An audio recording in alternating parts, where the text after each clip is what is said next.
Bismillahirrahmanirrahim. Assalamualaikum warahmatullahi wabarakatuh. Alhamdulillahilladzi arsala rasulahu bil huda wa dinil haq liyudhhirahu 'alad dini kulli wa kafa billahi syahida.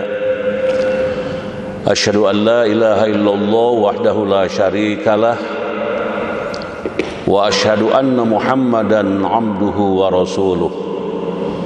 Allahumma salli ala Muhammad wa ala alihi wa sahbihi ajma'in. Rabbi shrah li sadri wa yassir li amri wahlul 'uqdatam min lisani yafqahu qawli, amma ba'du.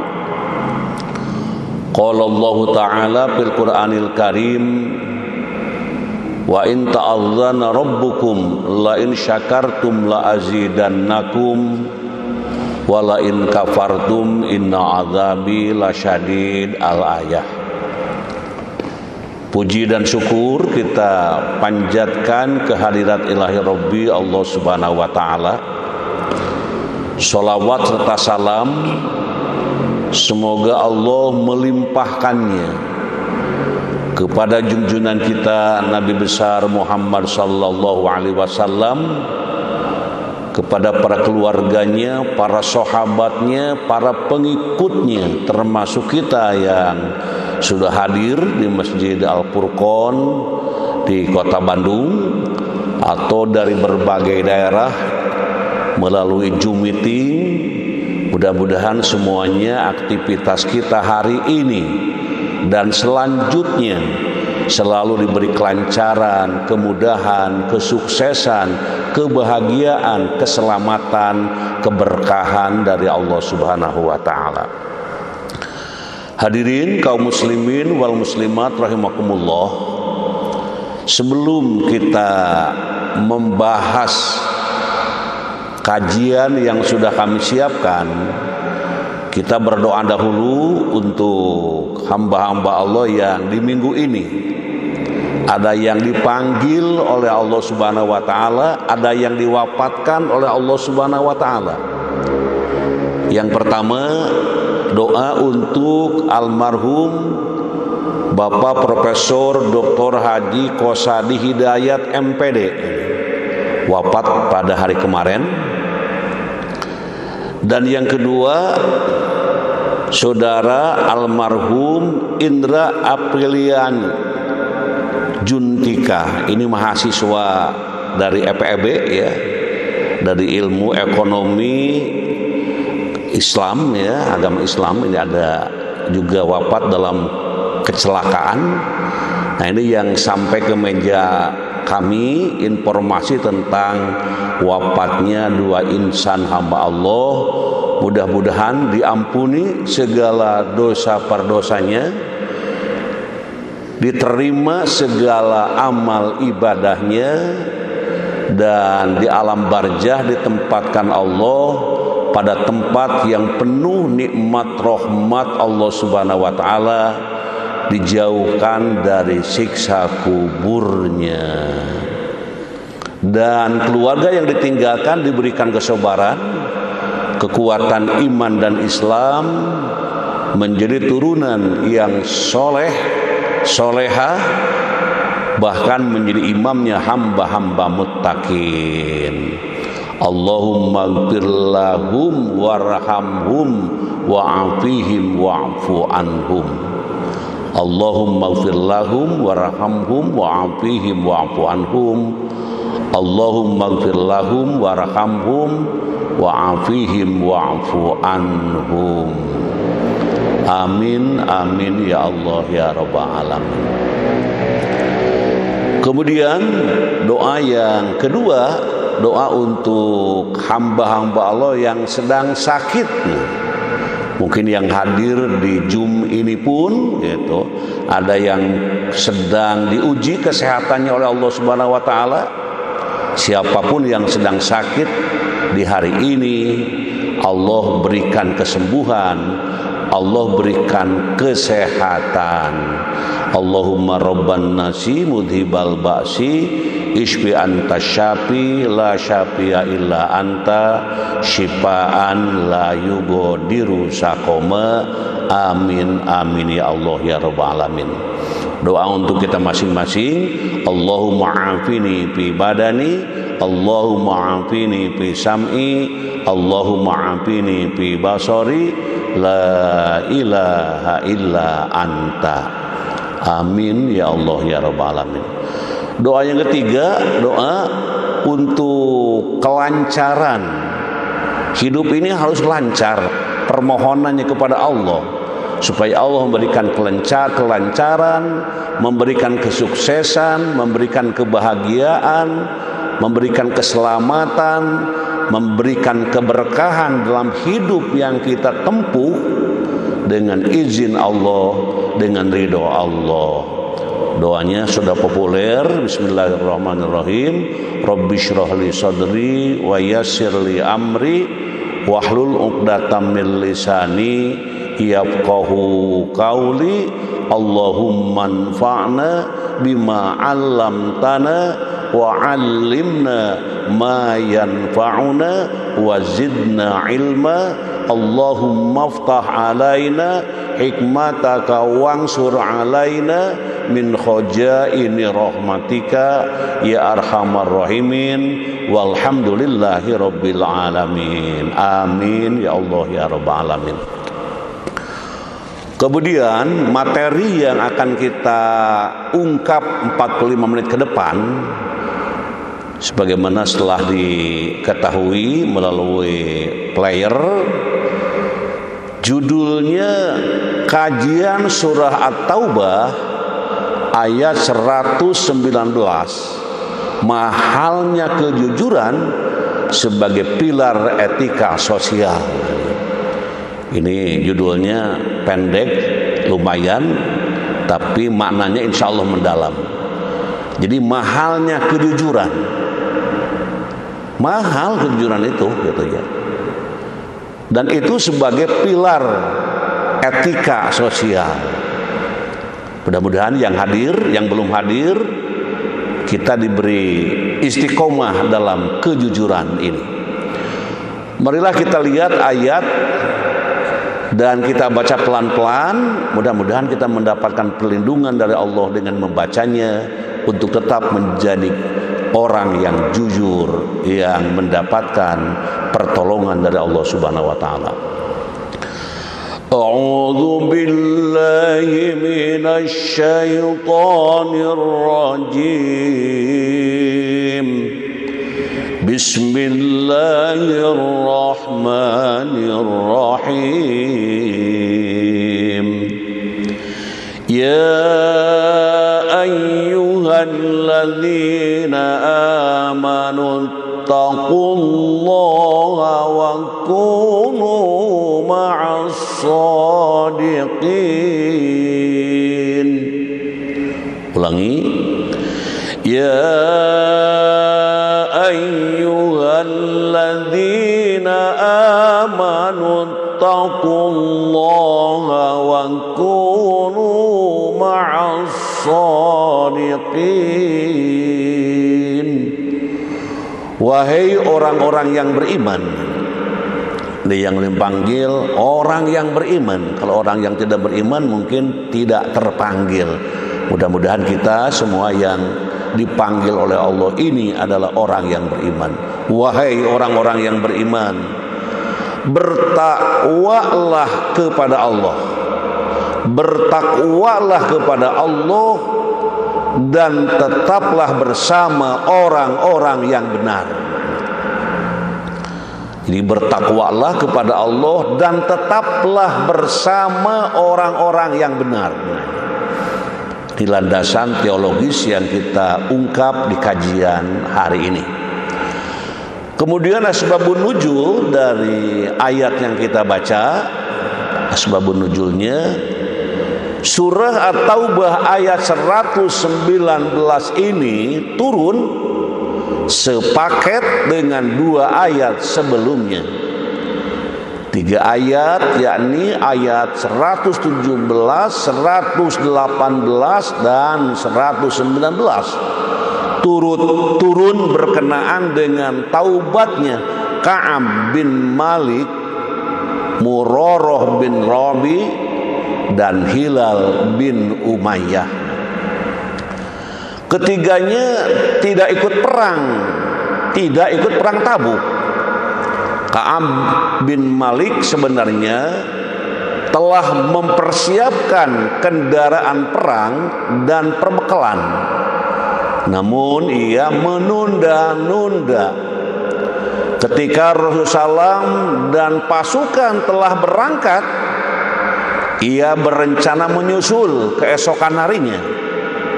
Ia masih sibuk dengan urusannya yang saat itu kebun-kebunnya sedang berbuah.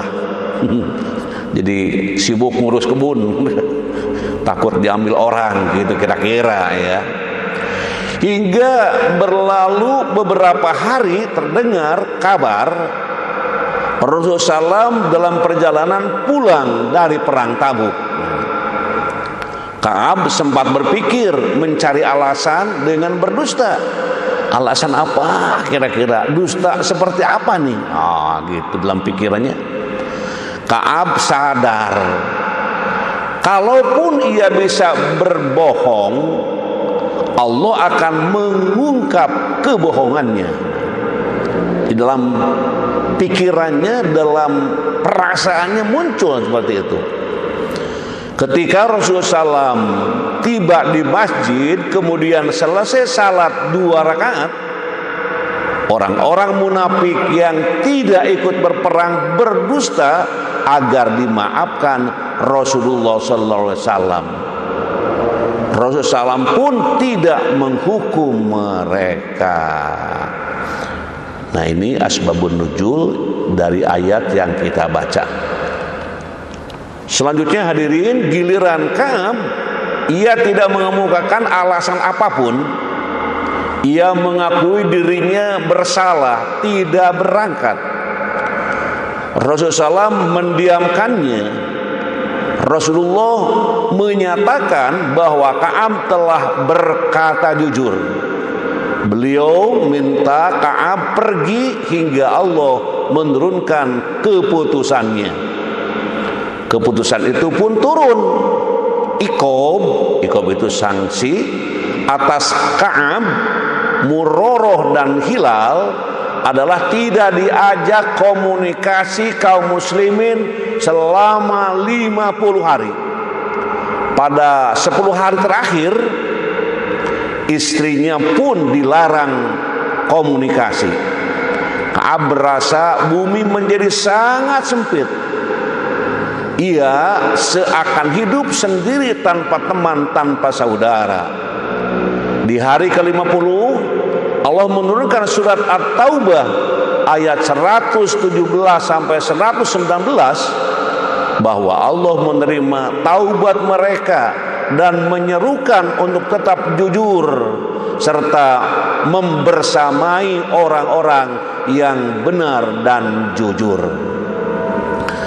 Dengan asbabun nuzul ayat ini, Ka'ab sangat bersyukur telah berkata jujur. Ia pun berjanji kepada Rasulullah untuk tetap memegang kejujuran sepanjang hayatnya. Nah, ini Ka'ab ya. Kemudian tadi ada Murarah, ada Hilal. Selanjutnya hadirin wal hadirat rahimakumullah, kita ingin melihat interpretasi para mufasir. Bagaimana pemikir-pemikir tentang ayat yang sedang kita ungkap ini. Dalam tafsir Hidayatul Insan bi Tafsiril Quran disebutkan makna surah At-Taubah ayat 119 bahwa orang-orang yang jujur hati mereka selamat dari niat buruk, berhenti ikhlas dan berniat baik dalam perkataan, perbuatan maupun keadaan. Perlu diketahui bahwa kejujuran membawa kepada kebaikan. dan kebaikan membawa seseorang ke surga. Maka tadi dikatakan ya, jujur teh mahal gitu. Mengapa mahal? Kan harus diperjuangkan. Buahnya apa? Dikesorgakan. Oh gitu. Perlu diketahui bahwa kejujuran membawa kepada kebaikan dan kebaikan membawa seseorang ke surga.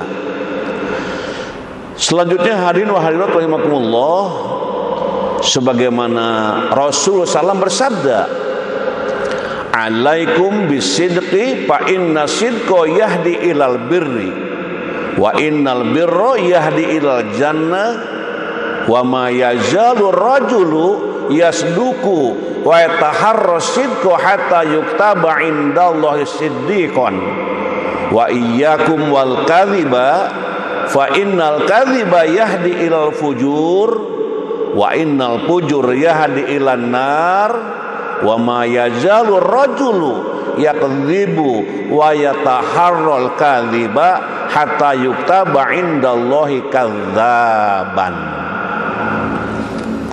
Dari hadis tersebut, hendaklah kalian selalu berlaku jujur. Tuh, gitu kata Rasulullah, hendaklah kalian selalu berlaku jujur. Karena kejujuran membawa kepada kebaikan. Dan kebaikan mengantar ke surga. Dan seseorang yang terus-menerus berlaku jujur, di mana-mana jujur, di rumah jujur, di luar rumah jujur, dengan istri jujur, dengan anak jujur, dengan tetangga jujur, dengan bawahan jujur, dengan atasan jujur, pokoknya jujur terus dan jujur. Nah, seseorang yang terus-menerus berlaku jujur dan tetap memilih jujur, maka akan dicatat di sisi Allah sebagai orang yang jujur. Dan jauhilah oleh kalian berbuat dusta. Dusta itu bohong. Dalam bahasa Sundanya gedebul, dusta.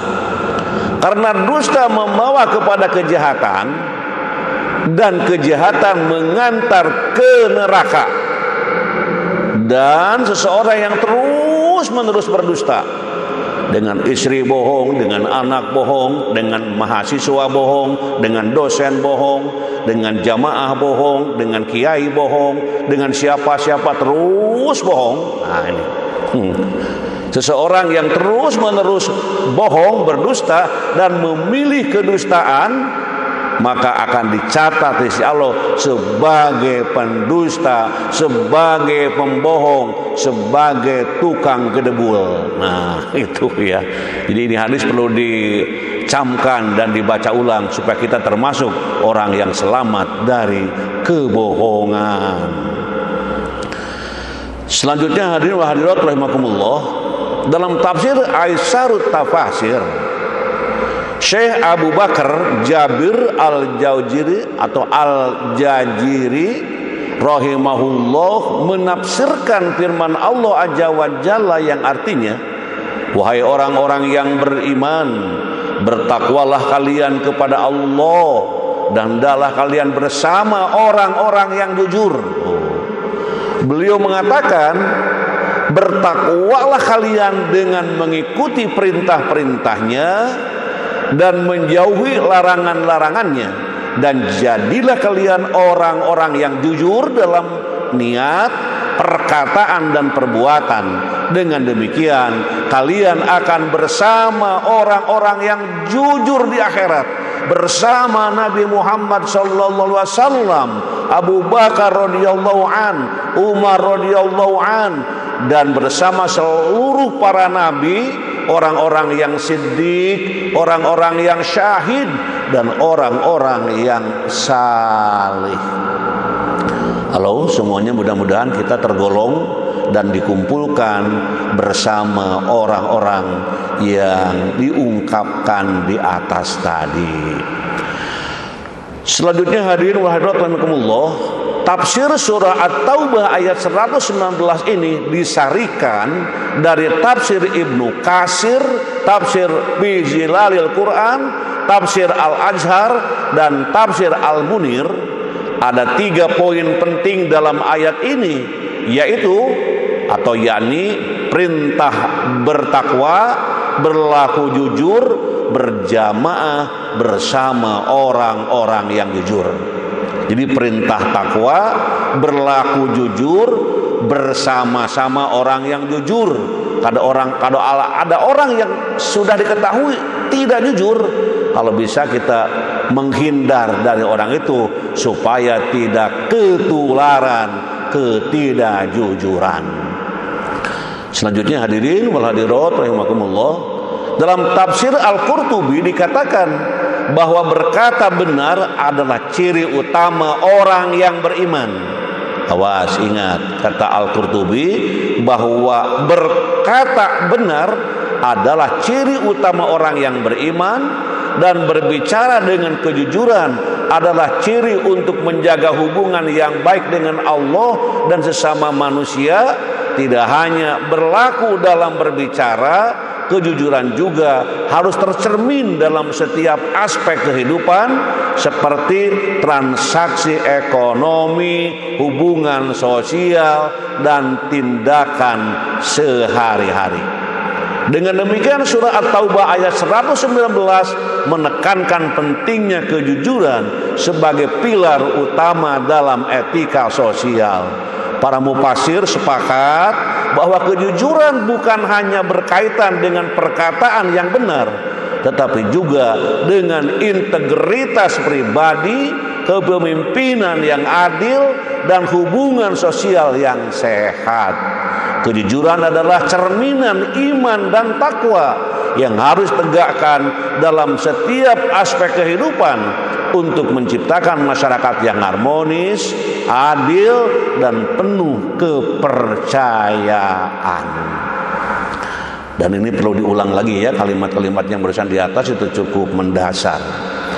Selanjutnya hadirin wal hadirat rahimakumullah, kita ingin melihat dari nilai-nilai pendidikan atau nilai-nilai pedagogis istilahnya. Kita lihat nilai-nilai pedagogis. Yang pertama, nilai kejujuran, as-sidq. Kejujuran merupakan nilai utama dalam pendidikan, baik pendidikan agama, moral maupun sosial. Dalam surah At-Taubah ayat 119, Allah memerintahkan umat Islam untuk berbicara dengan perkataan yang benar, yang menegaskan pentingnya kejujuran dalam berbicara dan bertindak.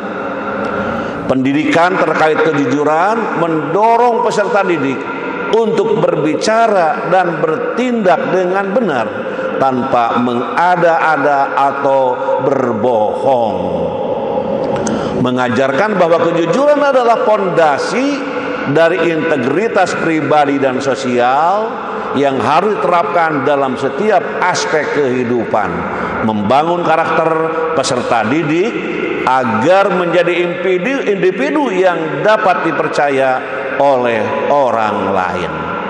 Ini tugas bagi para guru, bagi para pendidik, bagi para pelatih, bagi orang tua, tokoh masyarakat, bagaimana menciptakan, bagaimana mendorong agar siapapun yang bertanggung jawab kita menjadi orang yang selalu jujur, sidik, as-sidqu, sebagaimana yang diungkapkan dalam nilai kejujuran yang kita ungkap ini. Selanjutnya hadirin hadirat rahimakumullah, nilai tanggung jawab sosial. Kejujuran yang diterapkan dalam kehidupan sehari-hari menunjukkan rasa tanggung jawab sosial. Orang yang jujur akan berkontribusi pada kebaikan sosial karena tidak akan menyebarkan fitnah-fitnah atau kebohongan yang merugikan orang lain. Orang yang jujur akan berkontribusi pada kebaikan sosial karena tidak akan menyebarkan fitnah atau kebohongan yang merugikan orang lain. Kadang-kadang ada yang fitnah-fitnah, ada yang gibah-gibah gitu ya.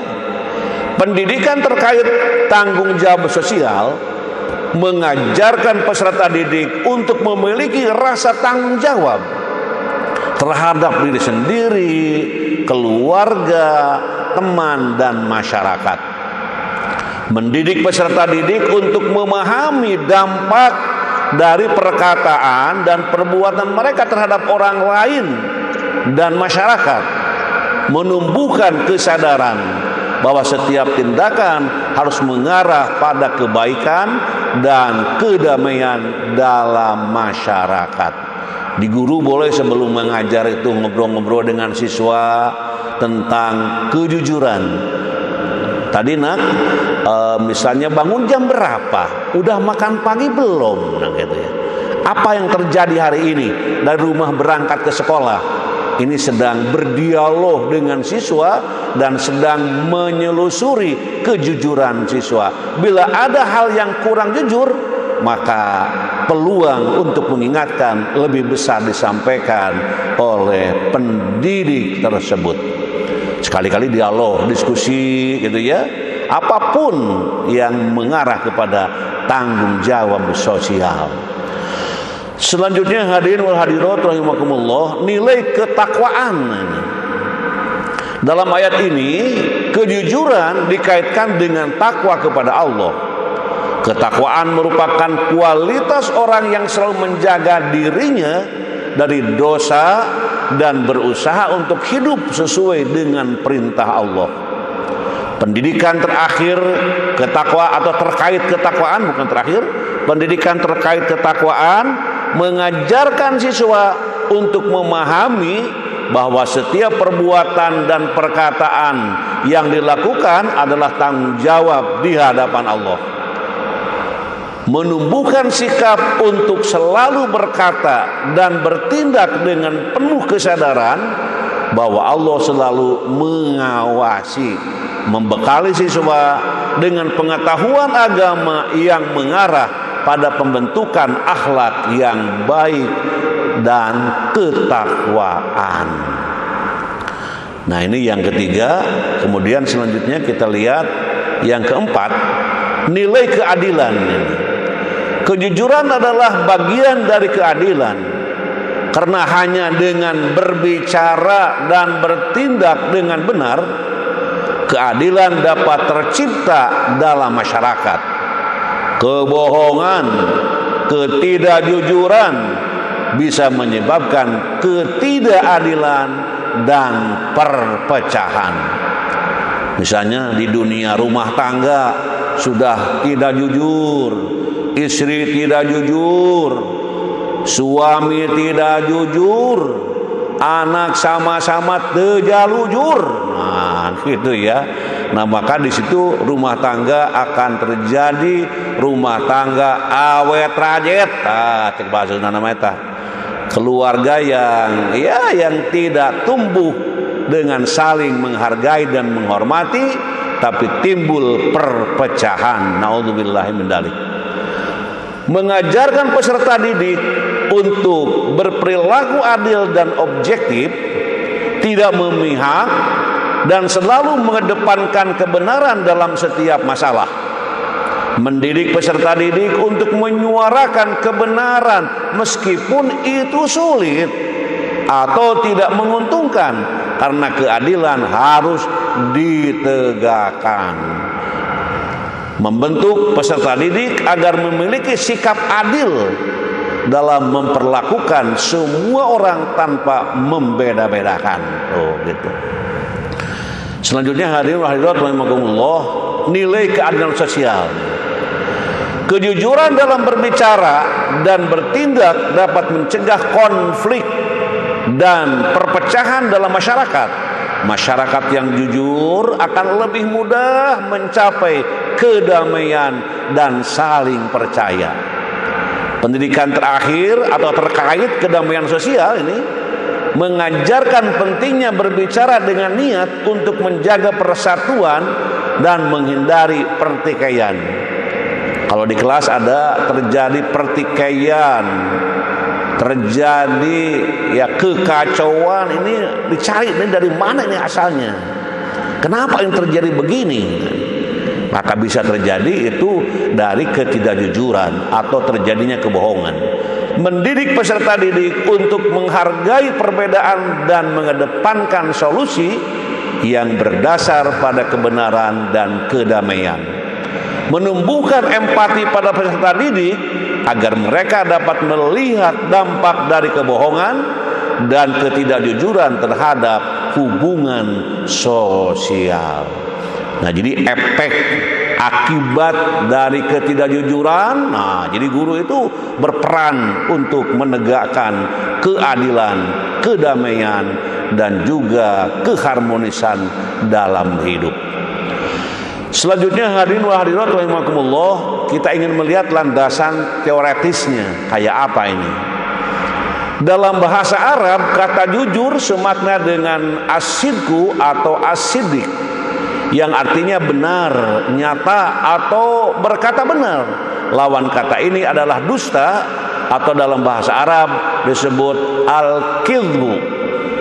Secara istilah jujur atau asidku bermakna kesesuaian antara ucapan dan perbuatan, kesesuaian antara informasi dan kenyataan, ketegasan dan kemantapan hati, dan sesuatu yang baik yang tidak dicampuri kedustaan. Allah mengingatkan hambanya dalam firman-Nya agar berkata jujur dengan tidak menyembunyikan kebenaran dan jangan mencampur adukan kebatilan. Mari kita baca ayatnya pelan-pelan. وَلَا تَلْبِسُوا الْحَقَّ بِالْبَاطِلِ وَتَكْتُمُوا الْحَقَّ وَأَنْتُمْ تَعْلَمُونَ. Janganlah kamu campur adukan kebenaran dengan kebatilan, dan jangan pula kamu sembunyikan kebenaran sedangkan kamu mengetahuinya. Selanjutnya, hadirin wa hadirat rahimakumullah, Imam Al-Ghazali membagi tingkat jujur sebagai berikut. Ini Imam Al-Ghazali mempetakan tentang tingkat jujur, bahkan membagi tingkat jujur sebagai yang diungkapkan di bawah ini.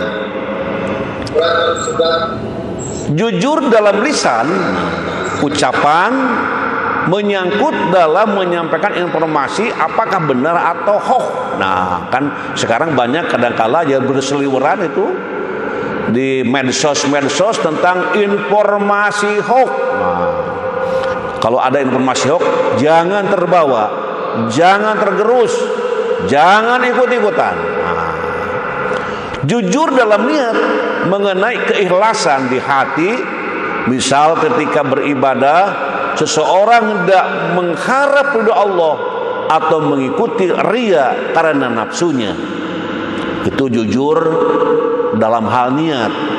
Jujur dalam tekad, maksudnya seberapa kuat keinginan seseorang untuk menggapai apa yang diharapkannya. Apakah ia bisa tergoyahkan atau bersungguh-sungguh. Jujur dalam perbuatan perihal kesesuaian seseorang dalam menampilkan perilaku yang dilakukannya dengan apa yang di dalam hatinya.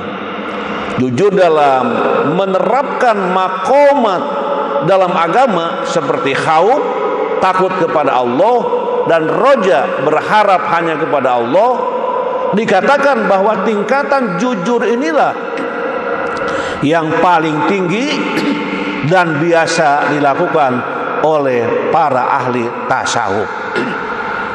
Jadi ini jujur yang dipetakan oleh Imam Al-Ghazali. Jadi intinya jujur dalam lisan dan ucapan, jujur dalam niat, jujur dalam tekad, jujur dalam perbuatan, jujur dalam menerapkan makomat dalam agama.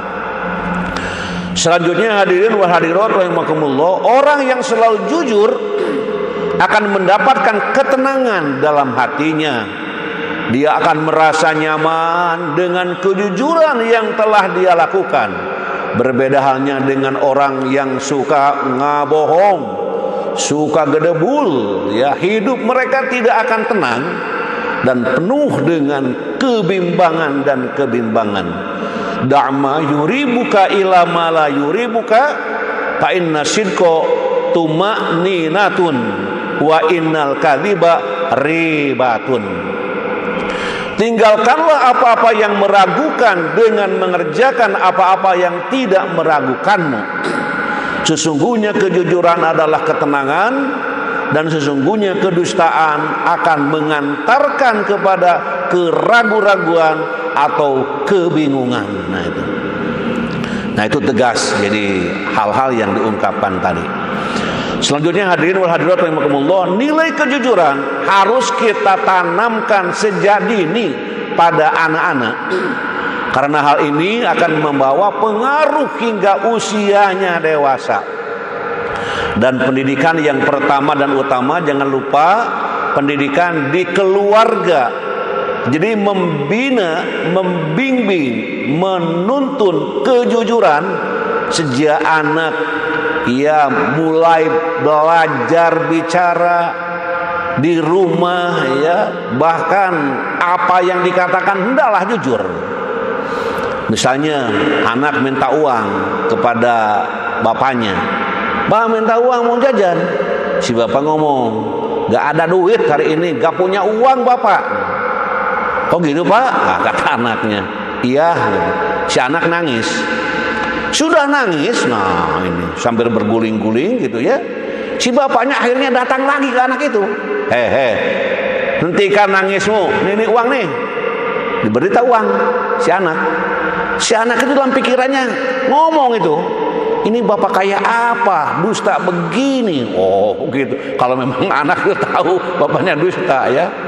Ini bapak kayak apa nih? Mengatakan tidak ada tapi buktinya ada. Dan usahanya, perjuangannya dengan menangis. Nanti kalau dilakukan lagi berikutnya, bisa menjadi karakter berbohong terbangun dari rumah, dari sejak kecil. Hati-hati pada orang tua, jujurlah kepada anak-anak. Ketika anak mengatakan dan meminta sesuatu, katakan sebenar-benarnya. Jangan-jangan banyaknya ketidakjujuran di masyarakat karena memang sumbernya dari rumah tangga.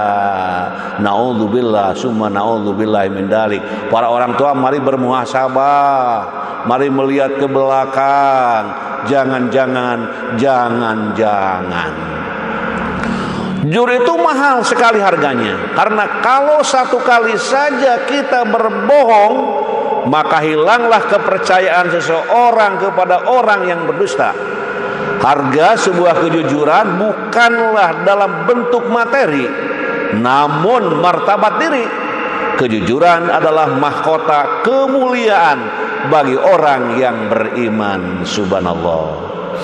Apabila kejujuran tidak ada dalam jiwa setiap individu, maka sikap manusia terhadap sesamanya akan semakin buas dan garang, meningkatnya rasa kecurigaan, dan tidak ada rasa saling percaya antara satu dengan yang lainnya, khususnya dalam hal harta benda. Selanjutnya hadirin wal hadirat rahimakumullah, kejujuran sebagai pilar etika sosial. Kejujuran harus senantiasa kita terapkan sebagai pilar etika sosial dengan sesama manusia. Seorang yang jujur dalam kehidupannya setiap hari dengan orang lain, maka ia akan mendapatkan keberkahan dalam hidupnya. Contoh seperti penjual dan pedagang ini. Rasul bersabda, "Al-bay'ani bil khiyari ma lam yatafarraqa fa in sadaqa wa bayyana burika lahuma fi bai'ihima wa in kadzaba wa katama muhiqat barakatu bai'ihima." Artinya, penjual dan pembeli memiliki hak khiyar, hak pilih, selama mereka belum berpisah. Apabila keduanya jujur dan saling menjelaskan, maka mereka akan diberkahi di dalam jual beli mereka. Apabila mereka berdusta dan saling menyembunyikan cacat, maka akan dilenyapkan keberkahan jual beli mereka. Ini hadis riwayat Bukhari dan Muslim. Ini khusus bagi para penjual dan pembeli. Dua-duanya mendapatkan keuntungan atau kerugian Ini buah yang sedang kita ungkapkan ini. Selanjutnya hadirin wal hadirat rahimakumullah, kejujuran adalah etika dan pangkal wibawa.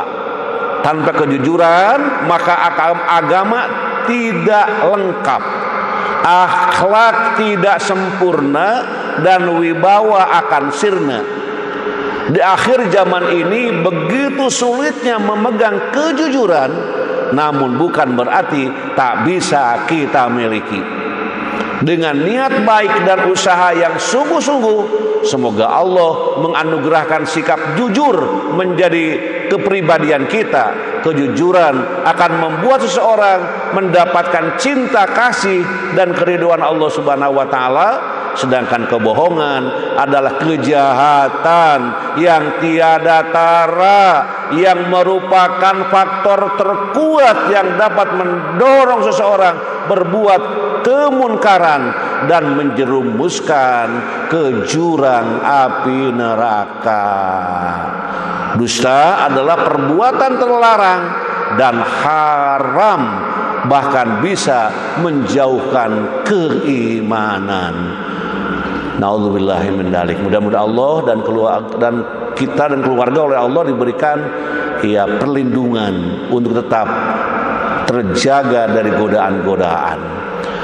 Selanjutnya hadirin wal hadirat rahimakumullah, etika bersosialisasi dengan kejujuran diingatkan Nabi Muhammad SAW dalam hadisnya supaya menghindari perilaku-perilaku munafik dalam kehidupan sehari-hari, agar kita selamat dari dosa dan perpecahan di antara sesama, serta menumbuhkan saling percaya, jujur, dan menjaga amanah yang diembannya.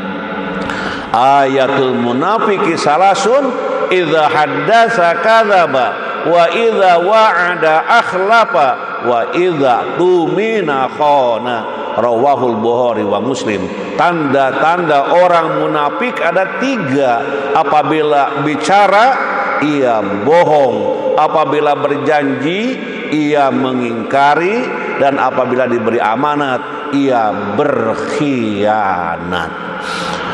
Nah itu, kemudian selanjutnya hadirin wal hadirat rahimakumullah, di antara cara menjaga kejujuran sebagai pilar etika sosial. Nah, di antaranya kita lihat ini. Yang pertama, senantiasa bertutur kata yang baik, ta'atun wa qaulun ma'rufun, fa idza azamal amru falau shadaqullaha lakana khairal lahum. Seharusnya mereka memilih ketaatan kepada Allah dan tutur kata yang baik. Apabila perintah perang ditetapkan, mereka tidak menyukainya. Padahal jika mereka benar beriman dan taat kepada Allah, niscaya yang demikian itu lebih baik bagi mereka. Yang pertama, terus yang selanjutnya, senantiasa menepati janji. Minal mu'minina rijalun sodaku ma'ahadullaha alaihi, faminhum man qada nahbah wa minhum man yantazir wa ma baddalu tabdila. Di antara orang-orang mukmin itu ada orang-orang yang menepati apa yang telah mereka janjikan kepada Allah. Di antara mereka ada juga yang gugur, dan di antara mereka ada pula yang menunggu-nunggu. Mereka sedikit pun tidak mengubah janjinya. Yang ketiga, menjauhi kedoliman. Ya ibadi inni haramtu dzulma ala nafsi wa ja'altuhu bainakum muharraman fala tadzalamu. Wahai hamba-hambaku, sesungguhnya aku haramkan kezaliman bagi diriku, dan aku jadikan kezaliman itu haram pula bagi antara kalian. Karena itu janganlah kalian saling menzalimi. Selanjutnya kita lihat Al-Hafidz Ibnu Hajar Al-Asqalani rahimahullah menerangkan dalam kitab Fathul Bari, kezaliman seseorang kepada saudaranya bisa berkaitan dengan kehormatan diri atau persoalan lain, termasuk kezaliman dalam masalah harta benda orang lain dengan segala bentuknya. Begitu juga kezaliman yang berupa mencederai meskipun hanya berbentuk tamparan dan sebagainya. Selanjutnya kita lihat menjaga lisan. Innal amda la yatakallamu bil kalimah yanjilu biha finnar ab'ada ma bainal masyriqi wal maghrib. Sesungguhnya seorang hamba mengucapkan kalimat tanpa dipikirkan terlebih dahulu, dan karenanya dia terjatuh ke dalam neraka sejauh antara timur dan barat.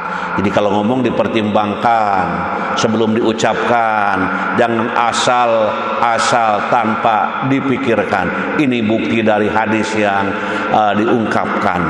Selanjutnya hadirin wal hadirat, beriman dan bertakwa.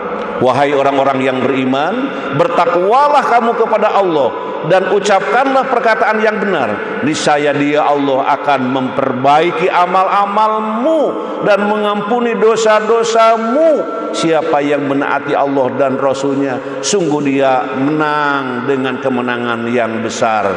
Ya ayyuhalladzina amanu taqullaha wa qulu qawlan sadida yuslih lakum a'malakum wa yaghfir lakum dzunubakum wa man yuti'illaha wa rasulahu faqad faza fawzan 'azima.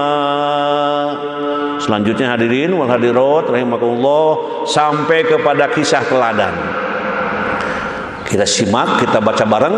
Abdullah bin Mas'ud merupakan seorang yang mempunyai sifat jujur. Sebelum memeluk agama Islam, Abdullah bin Mas'ud merupakan seorang pengembala kambing. Ia mengembala kambing milik seorang petinggi Quraisy, Uqbah bin Abi Mu'id. Dari pagi hingga sore ia habiskan waktunya untuk mengembala. Pada suatu hari saat ia menjaga ternak, ada dua orang laki-laki paruh baya yang datang menghampirinya. Kedua laki-laki itu nampak haus dan begitu kelelahan. Mereka kemudian memberi salam kepada Abdullah bin Mas'ud dan memintanya untuk memerahkan susu kambing tersebut. Akan tetapi Abdullah bin Mas'ud menolak memberikan susu karena bukan miliknya. Kambing-kambing ini bukan milik saya hanya memeliharanya, katanya dengan jujur. Mendengar jawaban itu, dua laki-laki tersebut tak memberikan bantahan. Walaupun sangat kehausan, mereka sangat senang dengan jawaban jujur si pengembala itu. Kegembiraan ini sangat jelas terlihat di wajah mereka. Ternyata kedua orang itu adalah Rasulullah SAW dan sahabatnya Abu Bakar As-Siddiq. Hari itu keduanya pergi ke pegunungan Mekah untuk menghindari siksaan dan perlakuan kejam kaum Quraisy. Apakah kau mempunyai kambing betina yang belum dikawinkan? Tanya Rasul. Ada, jawab Abdullah. Lalu Abdullah mengajak Rasul dan sahabatnya melihat seekor kambing betina yang masih muda. Kemudian kaki kambing itu diikat. Rasulullah menyuapkan tangannya ke tubuh kambing tersebut sambil berdoa kepada Allah. Saat itulah turun rizki dari Allah. Tiba-tiba saja susu kambing itu mengalir sangat banyak. Abu Bakar segera mengambil sebuah batu cekung yang digunakan untuk menampung air susu hasil perahan tersebut. Mereka pun meminumnya bersama-sama. Setelah itu Rasulullah berkata, kempislah. Seketika susu kambing itu menjadi kempis dan tidak mengeluarkan susu lagi. Abdullah bin Mas'ud pun takjub dan terkejut menyaksikan hal tersebut, sebab kambing tersebut sebelumnya belum pernah mengeluarkan air susu. Tapi di depan matanya saat itu kambing tersebut malah mengeluarkan air susu dan banyak dan dinikmati bersama. Itu adalah karunia Allah, ujar Muhammad SAW, ujar Rasulullah SAW. Kemudian muncul kekaguman Abdullah bin Mas'ud kepadanya. Tak lama usai peristiwa itu, Abdullah kemudian memeluk agama Islam dan menjadi salah satu penghafal Al-Quran terbaik. Demikian senantiasalah kita menjaga kejujuran atas segala apa yang kita perbuat, ucapkan, dan menjalankan amanah agar hidup kita berkah dan tenang. Selanjutnya hadirin hadirat, sampailah kepada doa yang sudah hafal ini semua jamaah insyaallah. Dan doanya mari kita baca pelan-pelan. Bismillahirrahmanirrahim. Rabbi adkhilni mudkhala sidqin wa akhrijni mukhraja sidq wa akhrijni mukhraja sidqin waj'al li min ladunka sultanan nasira. Ya Tuhanku, masukkan aku ke tempat dan keadaan apa saja dengan cara yang benar. Keluarkan pula aku dengan cara yang benar. Dan berikanlah kepadaku dari sisimu kekuasaan yang dapat menolong. Al-Isra ayat 80. Hadirin jamaah yang berbahagia, itulah kajian kita pada pagi hari ini yang kita ikuti bersama-sama. Mudah-mudahan dengan hadirnya, dengan duduknya, dan menikmati apa yang di hadapannya, mungkin goreng pisang atau air kopi, silahkan sambil diminum sambil kita akan meneruskan dalam ucapan terima kasih di saat akhir dari kajian ini. Ucapan terima kasih yang pertama kepada semua yang hadir, yang sudah niat hadir atau tidak niat tapi ujung-ujung hadir, gitu ya. Semuanya diberkahi, dirahmati oleh Allah Subhanahu wa taala, dosa-dosanya diampuni, rezekinya ditambah, jalan hidupnya dilancarkan, anak-anaknya saroleh, bila dipanggil husnul khotimah dari kegiatan kajian ini. Subhanallah, mudah-mudahan. Ucapan terima kasih juga kepada Sivitas Akademika UPI yang memfasilitasi kegiatan ini. Mudah-mudahan UPI menjadi perguruan tinggi yang terdepan di dunia ini dan selalu diberkahi oleh Allah Subhanahu wa taala. Kemudian juga MDGB PTNBH UPI ini, yang ketuanya Prof Didi, sekretarisnya Prof Aan. Wah, disebut terus Prof Aan, dan diteruskan oleh Prof Ade Gafar. Mudah-mudahan yang menyebarkan dakwah di kalangan para guru besar dan yang lainnya menjadi amal soleh yang akan diterima oleh semua insan dari Allah Subhanahu wa taala. Amin amin ya Allah rabbal alamin. Kemudian terima kasih kepada para guru besar yang hadir di Zoom dan yang hadir di masjid. Ini yang di masjid yang hadir nih, Profesor Cewan, Dekan Fakultas Sosial ya, FIPS hadir. Halo Pak Cewan. Cewan itu singkatan Profesor Cewan, Profesor Cecep Darmawan. Semoga menjadi profesor yang diberkahi Allah Subhanahu wa taala. Kemudian juga para profesor lain sama ini hadir. Di sini ada Profesor Ana, ada Profesor Edi Suresman sebagai Ketua DKM, dan Pak Haji Duliman, sesepuh di DKM juga hadir biasanya. Mudah-mudahan diberkahi, dan para pengurus lainnya dari DKM hadir, insya Allah berkah. Kemudian Profesor Sri Subekti, nah ini Profesor Usep Kuswari di samping membawa jamaahnya di Lembang ini juga hadir. Profesor Juju Masuna, Profesor Neti Budiana, Profesor Cucu Yuniarsi, Profesor Yudi Sukmayadi, Profesor Aan Komaria, Profesor Dedi Rohendi, Profesor Yulianeta, Profesor Ade Subandi, Profesor Isah Cahyani, Profesor Dingding Hairudin, Profesor Dani Mariawan, Profesor Rahmat, Profesor Cece Darmawan, dan juga Profesor Prayoga Bestari juga hadir, dan juga Profesor Juntika juga ikut hadir sebagai direktur pasca. Mudah-mudahan semua yang tersebut para profesor dan yang tidak tersebut tetap menjadi profesor yang sehat walafiat, mengembangkan ilmu dan ilmunya bermanfaat untuk anak didik bangsa, negara dan agama. Amin, amin. Kemudian juga para dekan dan para wadek di UPI ini juga ada yang hadir, banyak yang hadir. Mudah-mudahan menjadi para dekan yang baru dilantik kalau ini mudah-mudahan tetap sehat walafiat. Kemudian juga para pembantu dekannya. Kemudian dari FEB juga ini hadir khusus ini Bapak Profesor Dr. Haji Ade Sobandi ya dengan para mahasiswanya ini hadir. Terima kasih. Semoga sukses selalu ya. Kemudian juga PBA nih, PBA Pendidikan Bahasa Arab. Bapak Dr. Kiai Mad Ali nih yang siap-siap jadi profesor nih, mudah-mudahan kita doakan supaya lancar jadi profesor. Halo ya Pak Ahmad Ali selalu hadir dengan para mahasiswa S1, S2, dosen-dosen yang lain juga hadir walaupun tidak kelihatan karena suka menutup videonya, gak apa-apa, yang penting hadir gitu bahasanya insya Allah.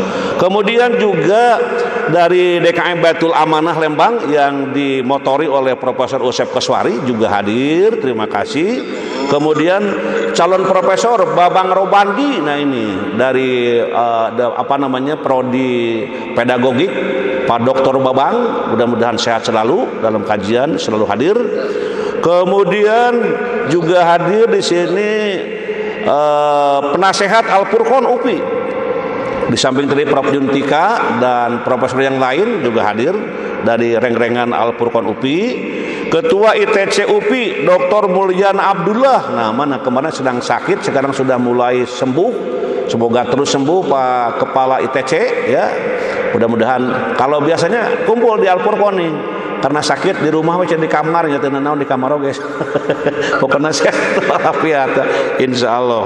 Kemudian juga di sini Ketua Prodi Pedagogik nih Dr. Epiana dengan para mahasiswa S2 yang masih kuliah, yang sudah lulus dan yang sedang mikir-mikir jadi mahasiswa, semoga diberikan kelancaran oleh Allah Subhanahu wa taala. Kemudian Ketua Prodi S2 S3 di sini Administrasi Pendidikan Dr. Diding Nurdin juga selalu memotori dalam dakwah ini, mudah-mudahan sehat selalu. Kemudian hadir dari kampus Kamda Purwakarta dan para mahasiswa. Terima kasih.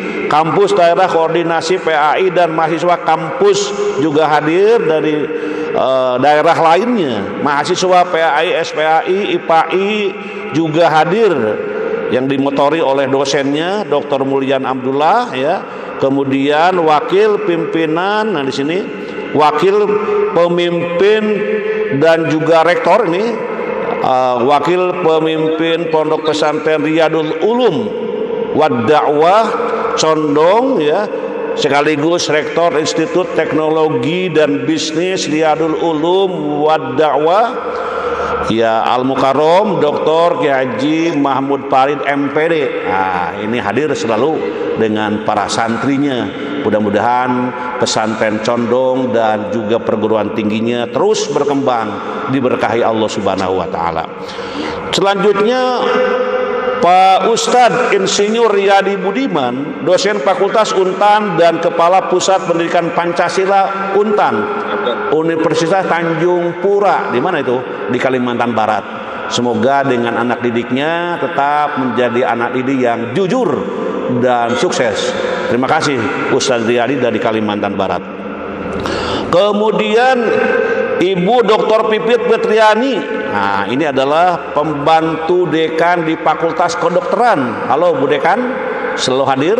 Ibu Padek maksud saya hadir ya dalam kajian ini. Mudah-mudahan mahasiswa kedokteran selalu bukan hanya cerdas tapi beriman dan bermoral dan berakhlak. Insya Allah sangat bermanfaat.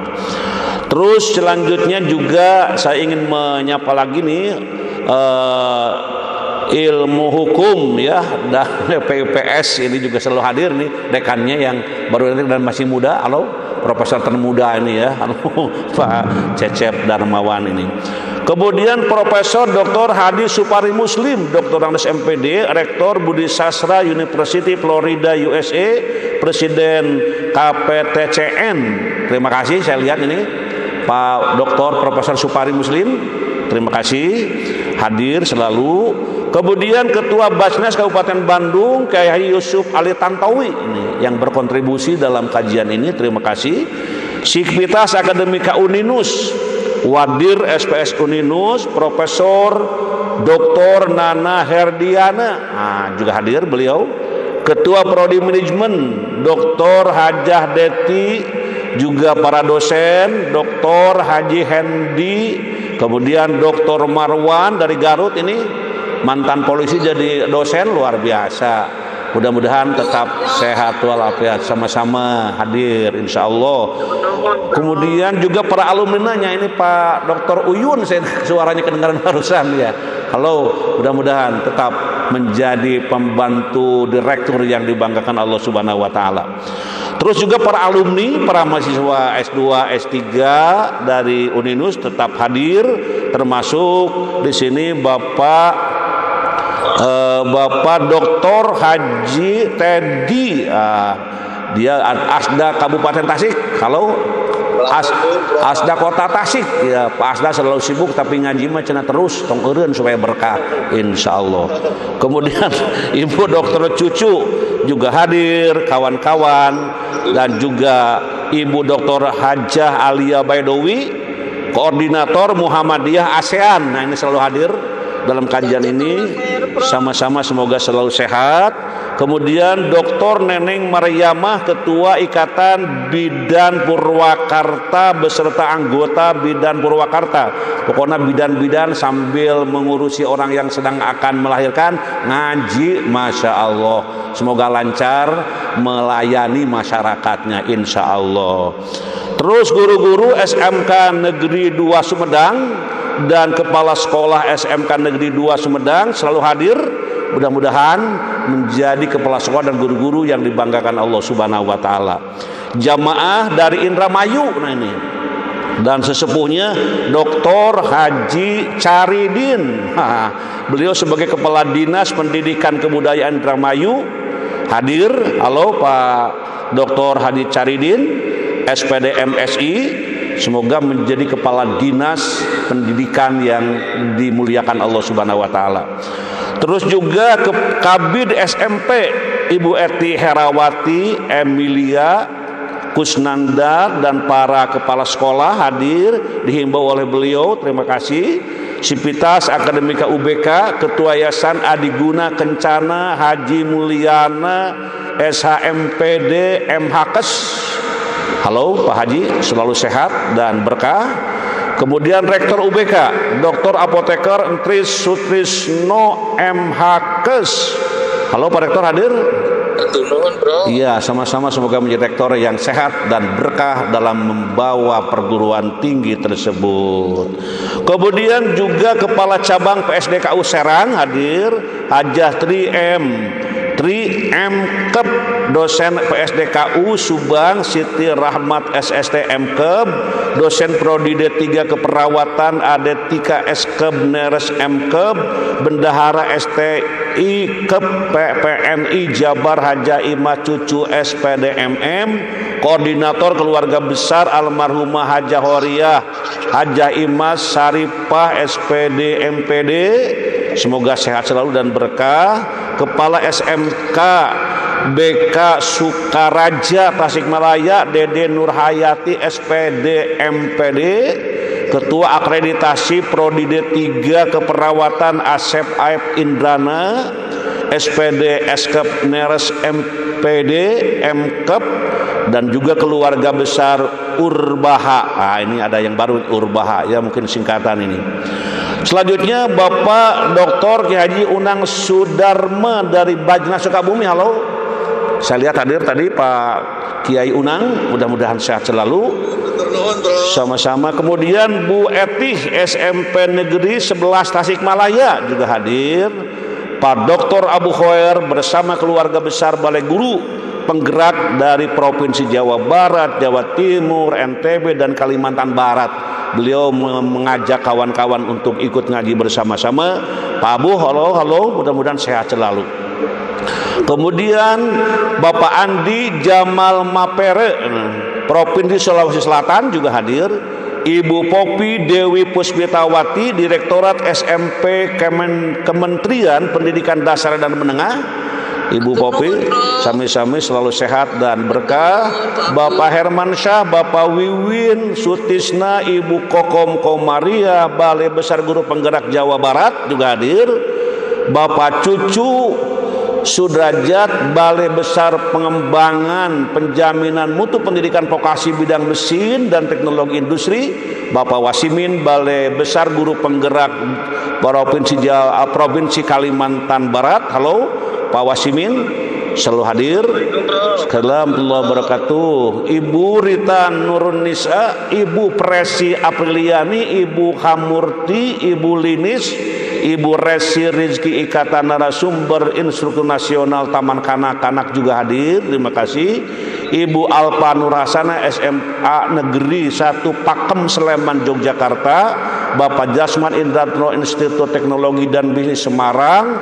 Ibu Wihartati Purnatugas, SMK Negeri 2 Surabaya. Bapak Ahmad Nurhadi, SLB Karya Mulia Surabaya. Ibu Isaris Arwiyati, Pengawas Sekolah Distrik Provinsi Jawa Barat. Ibu Ini Rahayu, SLB Negeri Cicendo Bandung. Ibu Wiwi Akhirul Aini, Ibu Manikowati, Balai Besar Guru Penggerak Jawa Tengah. Kemudian Ibu Alpi Lailatin, Komunitas Guru Belajar Nusantara Jawa Timur. Bapak Ropik Ali Muksin, Ketua Forum Komunikasi Komunitas Guru Penggerak Jawa Timur. Ibu Umi Kulsum, Kepala Balai Bahasa Jawa Timur. Ibu Yayu, Inspektorat Kota Bandung. Kemudian juga MTS 2 Bandung Barat, Ibu Hajah Yuni Mahmudah. Kemudian Pak Dr. Sugeng Suwangi, Penjamin Mutu SMA Negeri 8, SMP IT Alpaz Kabupaten Bandung, binaan Prof. Aan, semoga menjadi SMP IT yang dibanggakan Allah.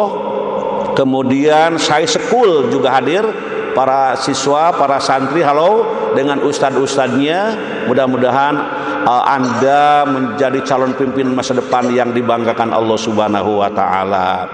Terus yang selanjutnya juga DKM Masjid Al Mustofa Cimeong Majalengka juga hadir. Pak Samsudin SPD MM bersama Sivitas Akademika STITNU Al-Farabi Pangandaran juga hadir. Sivitas Akademika yang lainnya juga hadir, insya Allah. Semua guru-guru dari Mande Cianjur, halo, orang Cianjur dari Kecamatan Mande sudah ikut hadir. Insya Allah berkah. Ibu Siti Syarifah Hapsoh dari Sukabumi juga tidak ketinggalan, halo. Mudah-mudahan berkah selalu. Kemudian Sivitas ULM Universitas Lambung Mangkurat ini dari Banjarmasin, Bu Sigit dan juga Pak Abdul Salam ikut hadir. Sivitas Akademika IKIP Siliwangi Bapak Dr. Tamtam Kamaludin beserta mahasiswanya ikut hadir, terima kasih. Kepala Madrasah Serba Bakti Pondok Pesantren Suryalaya Bapak Dr. Kiai Haji Riyad Jamil SPD IMM dengan para santri dan jamaahnya, terima kasih, semoga berkah.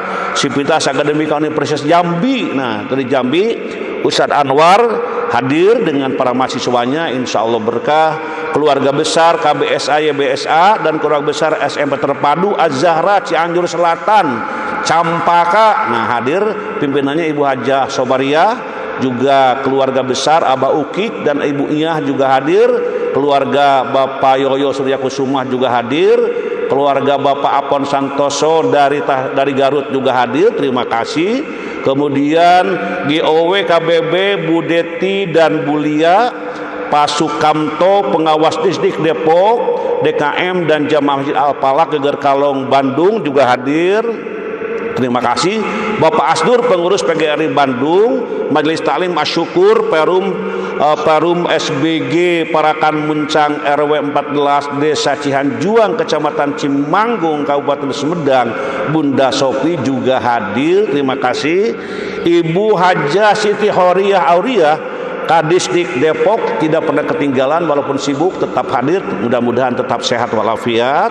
Kemudian Pak Aep Saifullah Darul Usama, nah ini juga hadir, terima kasih dengan para jamaahnya. Kemudian Pak Dr. Usep Sutarman Dewan Pakar ICMI Kabupaten Bandung. Kemudian sama-sama dari Universitas Islam Makassar Profesor Mir Alam Bedu juga hadir, terima kasih. Profesor sama-sama salam Profesor Jadi Siswanto dosen dari ITB Bandung juga hadir, terima kasih. Kemudian SMP PGRI Cidahu Bapak Yedi Purwanto SMP Negeri 1 Junti Nyuat, Pak Asep SLB ABC Doa Bunda TK Paramon Lembaga. Dan juga hadir di sini panitia reuni PGAN dan MA Kabupaten Cianjur ya, hadir para panitianya. Mana ini hadir? Halo. Mudah-mudahan niat baik untuk silaturahim para alumni diberikan kemudahan oleh Allah Subhanahu wa taala. Itulah hadirin jamaah yang berbahagia yang dapat kami sapa, yang sampai kepada meja kami. Mari kita akhiri dengan doa kepada Allah Subhanahu wa taala. Insyaallah doa kita dikabul oleh Allah. Allahumma shalli wa barik wa sallim amin. Allahumma rzuqna ilman nafi'an wa rizqan thayyiban wa amalan mutaqabbalan. Allahumma inna nas'aluka ilman nafi'an wa rizqan wasi'an wa shifaan min kulli da. Allahumma yassir umurana, Allahumma yassir umurana, Allahumma yassir umurana, Allahumma faqihna fiddin waghfir lana wa liwalidina warhamhum kama rabbawna shighara. Rabbana atina fid dunya hasanah wa fil akhirati hasanah wa qina adzabannar wa adkhilnal jannata ma'al abror ya aziz ya ghafar ya rabbal alamin. Subhana rabbika rabbil izzati amma yasifun wa salamun alal mursalin walhamdulillahi rabbil alamin. Terima kasih Pak Dr. Agil ya, Dekan FAI Unsika selalu hadir. Mudah-mudahan dengan para mahasiswanya diberkahi Allah Subhanahu wa taala. Itu saja pengajian kita pada pagi hari ini. Kita akhiri dengan subhanakallahumma wa bihamdika asyhadu an la ilaha illa anta astaghfiruka wa atubu ilaik. Wassalamualaikum warahmatullahi wabarakatuh. Mudah-mudahan usia kita sampai hari-hari yang akan datang berkumpul kembali dalam kegiatan ini. Assalamualaikum warahmatullahi wabarakatuh. Sami-sami mangga wilujeng.